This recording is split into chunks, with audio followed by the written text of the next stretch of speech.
Welcome back. This is now lesson 3. So I want to get a little bit practical with an example. So here's a scenario from a church service context. Imagine this, it's 4 p.m. on a Sunday. You've just put down your bag at the Screen Content Computer, whatever software you use. We use Resolute Marina here. You don't know the set list maybe, how many songs there are going to be. You're a bit flustered maybe. You're hunting through thousands of clips trying to create 4 to 5 different looks. I'm describing a less than ideal scenario, but it actually does happen from time to time. There are a few things here that you can do in order to set yourself up. I often end up setting my own call time, not later than everyone else's, but earlier, so that I do have that room to build the looks and experience and trial and error a little bit until I come up with something that I'm actually pretty happy with in a good headspace. It's also a good idea to write down inspiration or ideas throughout the week. So if you have a little note on your phone and you can then recall it when you are in on a Sunday or whenever it's showtime, right, and build your looks, just pull up that note and have a look at what you've thought about during the week, as opposed to trying to come up with everything right there on the day. So I try to have roughly 4 different looks before I come in, so I can hit the ground running as soon as I sit down at that computer.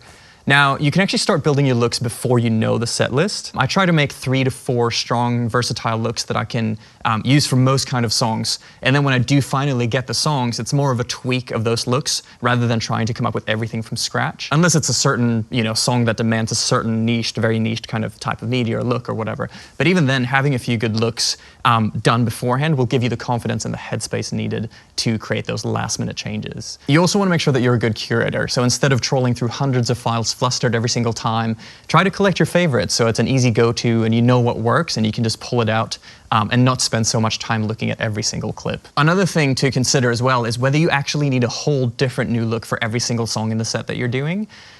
In our world, we often do bridges or tags that tag onto previous songs and so on. So it could be a good idea to just basically build off the current look. Do something that kind of changes either a change in color or in the dynamic, and it basically just builds on the previous song, and it feels more coherent rather than trying to, for just 2 tags or a bridge or something of a new song, trying to have something that's completely fresh. And then finally, it's also helpful to restrict some of the aspects of your look so that they all have something in common. So working within a certain mask shape for the whole set, or something like that. So giving it personality, the set as a whole. And then another really important thing to consider is the whole set and the dynamics and the energy throughout the whole thing.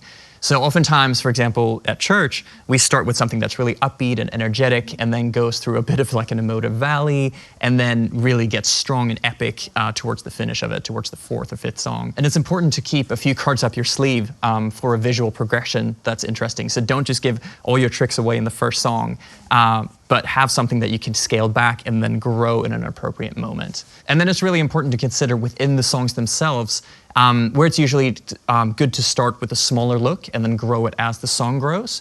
So consider, if you're part of a multi-day event even, how to keep wowing people and keep drawing people in with the amazement as the event itself develops. I try to have at least a few different of these builds up my sleeve for each song or each look. Sometimes the build happens only through lighting, sometimes it's only through the screens, and sometimes it's both. And so those are just some practical tips on how to approach your set as you're building it and the different songs that you're building and the energy contained within.